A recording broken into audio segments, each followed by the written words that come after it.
Hello everyone, so I welcome you all to a new session of some basic concepts of chemistry।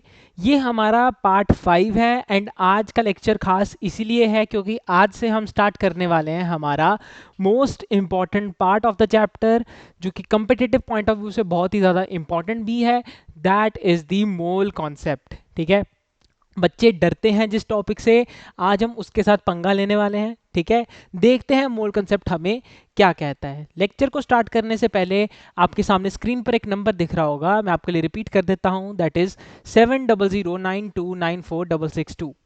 अगर आप हमारा online batch join करना चाहते हैं then आप इस नंबर पर कॉल कर सकते हैं। एंड अगर आप जलंधर या फिर नियर बाय एरियाज पे रहते हैं तो आप तब भी हमारा ऑफलाइन बैच जो है वो ज्वाइन कर सकते हैं। ठीक है, तो बिना टाइम वेस्ट किए मोल कंसेप्ट के ऊपर चलते हैं। अब भाई मोल कंसेप्ट क्या होता है सर? बहुत ही आसान भाषा में अगर आप मैं समझाऊं आपको, ठीक है, तो मोल कंसेप्ट का मतलब होता है कि आप स्टडी कर रहे हो। किसकी स्टडी? मोल की स्टडी। अब सर ये मोल क्या है?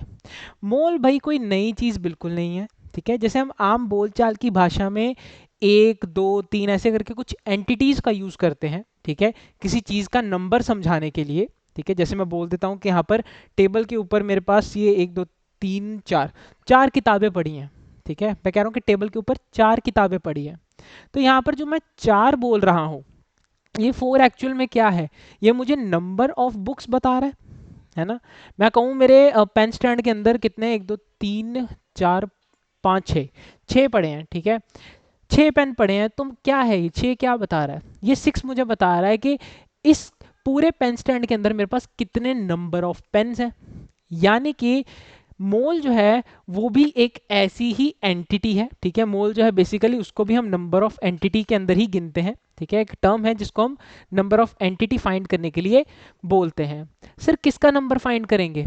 मोल से हम हमारे एटम्स के नंबर को भी स्टेट कर सकते हैं, हम हमारे मॉलिक्यूल्स के बारे में भी बात कर सकते हैं, या फिर हम हमारे आयंस के बारे में भी बात कर सकते हैं। ठीक है, अब यहाँ पर ये चीज़ें तो हमने प्रीवियस लेक्चर्स में भी सर डिस्कस की थी, हमने मोल का जिक्र तो वहाँ पर भी किया था। तो इसमें नया क्या है?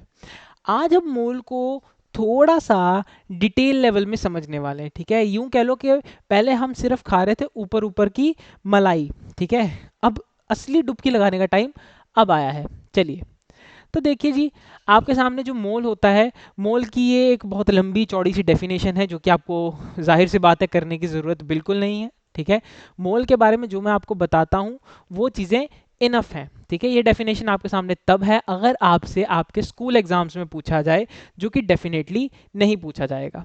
ठीक है, चलिए भाई, उसके बाद बात आती है भाई कि कार्बन एटम का मास आपको अपने, जब मैंने आपको बताया था कार्बन 12 एटम के बारे में पहली बार, तब मैंने आपको कार्बन 12 एटम का मास बताया था।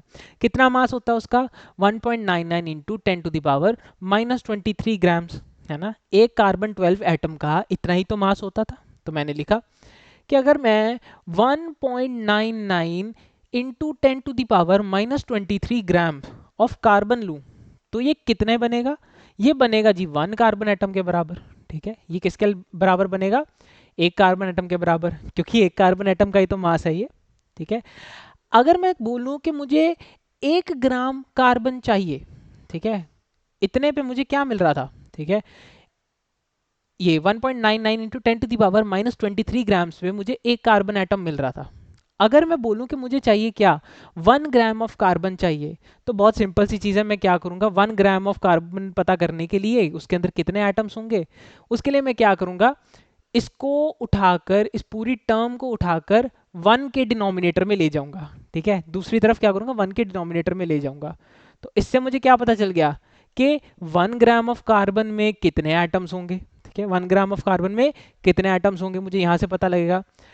जब आप इस एंटिटी को सॉल्व करोगे, ठीक है, तो आपके पास अलग से एक आंसर आ जाएगा। बट अभी हम जो है कुछ अलग करने वाले हैं। अभी हम करने वाले हैं क्या? अभी हम करने वाले हैं कार्बन के एक्चुअल मास के साथ डील। मुझे एक बात बताओ, आपने 10th क्लास पास की है तो कार्बन का, जब कार्बन एंड इट्स कंपाउंड पढ़ा करते थे, ठीक है, उसमें कार्बन का जो मास है, एक्चुअल मास जो था, एटॉमिक मास, वो क्या था?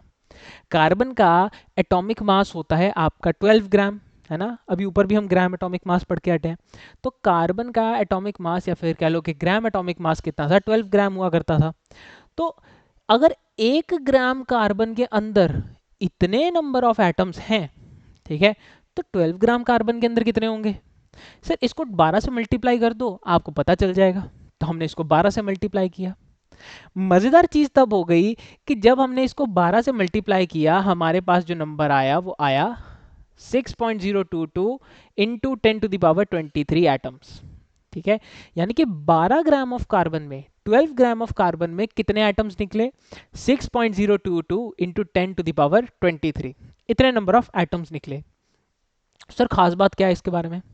खास बात है, खास बात ये है कि मैं चाहे कार्बन ले लूं, चाहे सोडियम, चाहे सल्फर, ठीक है, मैं पीरियोडिक टेबल का कोई सा भी एलिमेंट उठा लूं, ठीक है, अगर मान लीजिए मैंने उसका अमाउंट उसके एटॉमिक मास के बराबर लिया, जैसे कार्बन था, कार्बन का एटॉमिक मास कितना था? 12 था ना। तो अगर मैं 12 ग्राम ऑफ कार्बन लूंगा, ठीक है, 12 ग्राम ऑफ कार्बन लूंगा, तो मुझे इतने ही नंबर ऑफ एटम्स मिलेंगे। ठीक है, 6.022 इंटू 10⁻23। सोडियम है, सोडियम का वेट कितना होता है सर? 23 ग्राम होता है। तो अगर मैं 23 ग्राम सोडियम को भरूंगा ना, ठीक है, 23 ग्राम सोडियम को लूंगा एक प्लेट के ऊपर, तो उस 23 ग्राम सोडियम के अंदर कितने एटम होंगे? 6.022 10⁻23। ठीक है, अगर मैं फॉस्फोरस लेता हूं, अगर मैं क्लोरीन लेता हूं, अगर मैं hydrogen, helium, lithium, beryllium, boron, carbon, जितने भी आपके हैं, ठीक है, उनका मास, ठीक है, जो मैं तोलना चाहता हूं, ठीक है, उनका मास अगर मैं एग्जैक्टली उनके एटॉमिक मास के बराबर रख दूं, तो उससे क्या होगा? मेरे पास जो नंबर ऑफ एटम्स निकलेंगे उसके अंदर, वो कितने निकलेंगे? 6.022 इंटू 10⁻23।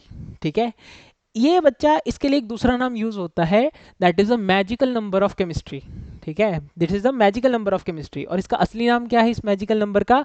Avogadro's number. ठीक है, इसको Na के साथ रिप्रेजेंट किया जाता है, ये देखिए, इसको हम एवोगैड्रोस नंबर बोलते हैं। ठीक है, एवोगैड्रो नंबर है कितना? 6.022 इंटू 10⁻23। मैं कहता हूं हर साल कि अपनी गर्लफ्रेंड के नंबर की तरह इसको याद रख लो। ठीक है, 6.022 इंटू 10⁻23। नंबर ऑफ एटम्स भी इतने होंगे, नंबर ऑफ मॉलिक्यूल्स भी इतने होंगे, और नंबर ऑफ आयंस भी इतने ही होंगे। ठीक है, चलिए, यानी कि किसी भी सब्सटेंस का अगर मैं 1 मोल लेता हूं, ठीक है, किसी भी सब्सटेंस का अगर मैं 1 मोल लेता हूं, तो उसके अंदर कितनी एंटिटीज होंगी? उसके अंदर 6.022 इंटू 10⁻23 एंटिटीज होंगी। एंटिटी से मेरा मतलब एटम हो, मॉलिक्यूल हो, आयन हो, कुछ भी। 1 मोल है तो एवोगैड्रो नंबर। ठीक है, 1 मोल के बराबर कितने निकलेंगे एंटिटीज? एवोगैड्रो नंबर के बराबर। ठीक है, चलिए, 1 मोल के अंदर, ठीक है, देखो 1 मोल के अंदर इतने ही एटम्स हैं और इतने ही मॉलिक्यूल्स हैं। ठीक है, कब?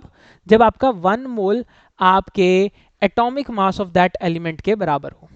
ठीक है, 1 मोल उसके बराबर है, आपके पास क्या आएगा? इतने ही नंबर ऑफ एटम्स एंड इतने ही नंबर ऑफ मॉलिक्यूल्स कंसीडर करेंगे। ठीक है, यानी कि 1 मोल ऑफ सोडियम के पास कितने होंगे जी? 1 मोल ऑफ सोडियम के पास कितने एटम्स? 6.022 10⁻23। 1 मोल ऑफ वाटर, अब देखो वाटर है, वाटर क्या है जी? मॉलिक्यूल है, तो वाटर के पास कितने आ गए? उतने ही, 6.022 10⁻23। ठीक है, मॉलिक्यूल्स आ गए। फिर आयन आ गया, ठीक है, सोडियम आयन, तो 1 मोल ऑफ सोडियम आयन है, उसके पास भी कितने आ गए जी? 6.022 10⁻23 आयंस।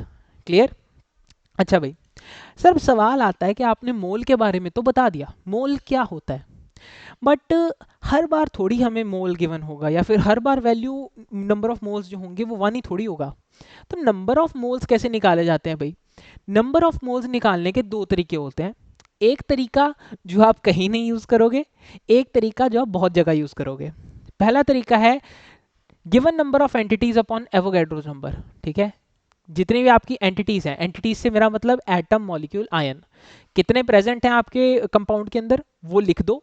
ठीक है, उसको डिवाइड कर दो किसके साथ? एवोगैड्रो नंबर के साथ। बट ये बहुत ही पुराना तरीका है और हम इसको बहुत सारे क्वेश्चंस में यूज भी नहीं करते। ठीक है, कोई कम्पिटिटिव एग्जाम का, नीट एग्जाम का बहुत रेयर क्वेश्चन होगा जिसके अंदर आप ये चीज़ देखने को मिलेगी आपको, अदरवाइज ये पार्ट हम यूज नहीं करते। हम जो तरीका यूज करते हैं, ठीक है, 11th में भी और 12th में भी, आप 2 साल जो चीज़ यूज करोगे, that would be the second method. ठीक है, क्या मेथड है? Number of moles equals to given mass upon molar mass. ठीक है, given mass by molar mass का तरीका आप यूज करोगे। गिवन मास क्या है? गिवन मास जो आपको क्वेश्चन में गिवन है, ठीक है, जो आपको क्वेश्चन में दे रखा है कि लेट से आपने 20 ग्राम सोडियम लिया, ठीक है, या फिर आपने 18 ग्राम पानी लिया, ठीक है, ये क्या है? इसका गिवन मास है। और मोलर मास क्या होता है जी? मोलर मास होता है आपके मॉलिक्यूल का मास। ये हमने निकालना कहाँ से सीखा था? हमारे पिछले लेक्चर्स में सीखा था। ठीक है, तो W अपॉन M यानी कि given mass divided by molar मास, इससे आपको क्या मिल जाएंगे? नंबर ऑफ मोल्स मिल जाएंगे। ठीक है, नंबर ऑफ मोल्स को हम स्मॉल n से रिप्रेजेंट करते हैं। अब बात आती है कि अगर मुझे नंबर ऑफ मोल्स का वॉल्यूम के साथ रिलेशन चाहिए, ठीक है, ये तो था मास के साथ रिलेशन, देखो नंबर ऑफ मोल्स का मास के साथ रिलेशन था, ठीक है, कि मेरे पास इतना इतना मास है, इनको डिवाइड करूंगा, नंबर ऑफ मोल्स मिल जाएंगे। पर क्या हो अगर मेरे पास मास ना हो, वॉल्यूम हो? ठीक है, तो मेरे पास कुछ तो ऐसा फॉर्मूला होना चाहिए जिससे मैं वॉल्यूम की मदद से नंबर ऑफ मोल्स निकाल सकूं। तो देखो उसके लिए तरीका क्या आता है? उसके लिए तरीका आता है आपका ये, ठीक है, नंबर ऑफ मोल्स किसके बराबर होंगे? Volume of gas at STP upon molar volume of gas at STP. अब ये एसटीपी क्या होता है इसके बारे में हम थोड़ा डिटेल में बात करेंगे। ठीक है, फिलहाल के लिए आप इतना समझो कि जो मोलर वॉल्यूम होती है किसी भी गैस की, वो क्या रहती है? किसी भी गैस के मोलर वॉल्यूम जो होती है that is the volume of one mole. ठीक है, उस गैस के 1 मोल का कितना वॉल्यूम है constant temperature and constant pressure पे। ठीक है, मोलर वॉल्यूम ऑफ गैस का क्या मतलब हुआ जी? मोलर वॉल्यूम ऑफ गैस का मतलब हुआ कि उस गैस की जो 1 मोल है, ठीक है, उसकी कितनी वॉल्यूम है at constant temperature and pressure. Constant temperature और प्रेशर पे उसके उस गैस के 1 मोल की कितनी वॉल्यूम है, उसे हम बोलते हैं मोलर वॉल्यूम। ठीक है, molar volume of the gas. अच्छा भाई, volume of gas at STP. Sir ये एसटीपी एसटीपी बहुत कर रहे हो आप, ये एसटीपी का क्या मतलब होता है? ये एसटीपी का मतलब होता है बच्चों स्टैंडर्ड टेम्परेचर प्रेशर। स्टैंडर्ड क्या होता है? स्टैंडर्ड इज दी वैल्यू, ठीक है, वैल्यू जो कि नॉर्मल रहेगी। देखो अब स्टैंडर्ड कंडीशन जो होती है वो क्या क्या रहती है आपकी, कि टेम्परेचर जो है वो क्या रहना चाहिए? 0 डिग्री सेल्सियस या 273 केल्विन रहना चाहिए। ठीक है, ये क्या है? Standard temperature. फिर प्रेशर की बात करते हैं जी। प्रेशर बोलते हैं तो प्रेशर का क्या होता है? या तो 1 atm हो या तो 1 बार हो। ठीक है, या तो 1 एटमॉस्फेयर का प्रेशर हो या तो 1 बार का प्रेशर हो। ठीक है, ये होता है स्टैंडर्ड प्रेशर। वॉल्यूम की बात करते हैं जी। इस टेम्परेचर पर या फिर कह लो कि इस टेम्परेचर एंड प्रेशर पर एसटीपी पर जो वॉल्यूम होती है उसकी ना एक बड़ी कंट्रोवर्शियल चीज़ है कि पहले के टाइम पे वैल्यू कुछ और कंसीडर की जाती थी। ठीक है, मैंने आपको क्या बताया, इस टेम्परेचर पर आकर जो आपकी वॉल्यूम होगी उसे हम मोलर वॉल्यूम बोलेंगे। तो पहले के टाइम पे मोलर वॉल्यूम कुछ और गिनी जाती थी इस कंडीशन पे, आज के टाइम पे कुछ और गिनी जाती है। तो वी हैव टू वैल्यूज, एक होती है 22.4 लीटर। ठीक है, 22.4 litre, this is the old value. और दूसरी होती है 22.7 लीटर। ठीक है, 22.7 लीटर ये आज का वैल्यू है, न्यू वाला वैल्यू है। ठीक है, ये वैल्यू कब है? This is the value of molar volume. ठीक है, molar volume of the gas at STP. ये वाला जो चीज आप देख रहे हो ना इस फॉर्मूला में, ठीक है, ये वाला चीज, ये इसका वैल्यू है। ठीक है, 22.4 या फिर 22.7। सर सवाल आता है हम यूज क्या करेंगे? आप जो यूज करोगे दैट इज 22.4। ठीक है, क्योंकि मोस्टली जो टेक्स्ट बुक्स होती हैं उनके अंदर यही यूज किया होता है। ठीक है, बाकी डिपेंड करता है क्वेश्चन पे। ठीक है, प्रॉबेबली अगर आपको क्वेश्चन में ये चीज गिवन हो देन वेल एंड गुड, नहीं तो आप 22.4 या फिर 22.7 में से कुछ भी अपनी पसंद का यूज कर सकते हैं। आंसर जो है वो नियरली सेम आएगा। वैसे प्रॉबेबली जो ज़्यादा यूज होती है, ठीक है, जिसको आप ज़्यादा पॉसिबली यूज कर सकते हो दैट इज 22.4 मोस्टली। तो चलिए इस फॉर्मूला को मॉडिफाई करते हैं। ठीक है, ये फॉर्मूला समझ आया था? बिल्कुल आया था। इसको मॉडिफाई करो। डिनोमिनेटर में है molar volume of gas at STP. हमने अभी देखा एसटीपी पे मोलर वॉल्यूम कितनी होती है? 22.4 होती है। ठीक है, हम 22.4 लेके चलते हैं। तो इस फॉर्मूला को हमने मॉडिफाई कर दिया, दैट इज के नंबर ऑफ मोल्स जो होते हैं that is volume of gas at STP upon आपका 22.4 लीटर्स में। ठीक है, 22.4 लीटर में। और अगर इसी चीज को आप एमएल में लेकर आना चाहते हो तो कुछ नहीं करना, ये 22.4 जो है इसको 1000 से मल्टीप्लाई कर दो, ये एमएल में आ जाएगा। तो क्या हो गया? Volume of gas at STP upon 22400। ठीक है, चलिए भाई 22,400 आप डिनोमिनेटर में लगा दोगे, ये वैल्यू किस में आ गई? एमएल में आ गई। बहुत बेसिक चीज। ठीक है, चलिए भाई उसके बाद हमारी जो नेक्स्ट बातें हैं, ठीक है, ये चीज़ है, ठीक है, फिर ये हम कल नेक्स्ट लेक्चर में करेंगे, ठीक है, क्योंकि नेक्स्ट लेक्चर में फिर हम इसके साथ ही अगला वाला पोर्शन शुरू कर देंगे। और इसके अलावा ना एक आपका मोल कंसेप्ट होता है, ठीक है, मोल कंसेप्ट होता है, और एक चीज़ होती है जिसको हम बोलते हैं क्या, जिसको हम बोलते हैं आपका कंसंट्रेशन टर्म्स, ठीक है। आपको मोस्टली जो हमने अभी पीछे पार्ट किए ना सारे, ठीक है, gram atomic mass, relative atomic mass, ठीक है, वो सब पोर्शन जो है, वो सब पोर्शन के अंदर से क्वेश्चन आने का चांस बहुत कम होता है, ठीक है। जो ज़्यादा क्वेश्चन आने का चांस होता है that is from the concentration terms या फिर फ्रॉम द मोल कंसेप्ट।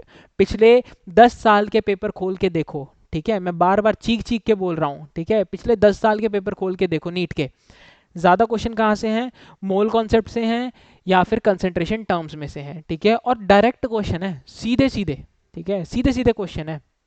बाकी आने वाले सालों का भरोसा नहीं है, क्योंकि जैसा आपने देखा ये 2025 वाले नीट में उन्होंने कैसा बच्चों को घुमाया था, ठीक है। सो हो सकता है कि आपके बैच तक आते आते पेपर का लेवल और उठ जाए। तो इस बार पिछले टॉपिक्स जो हमने किए हैं उनको भी स्किप नहीं करना, बट ये जो टॉपिक्स अब हम ये वाला टॉपिक मोल कंसेप्ट और इसके आगे जो पढ़ेंगे, ठीक है, इनको ज़्यादा प्रायोरिटी देनी है आपने, ठीक है, इनको क्या करनी है, ज़्यादा प्रायोरिटी देनी है, ठीक है, करेंगे सब लेकिन थोड़ा स्मार्टली।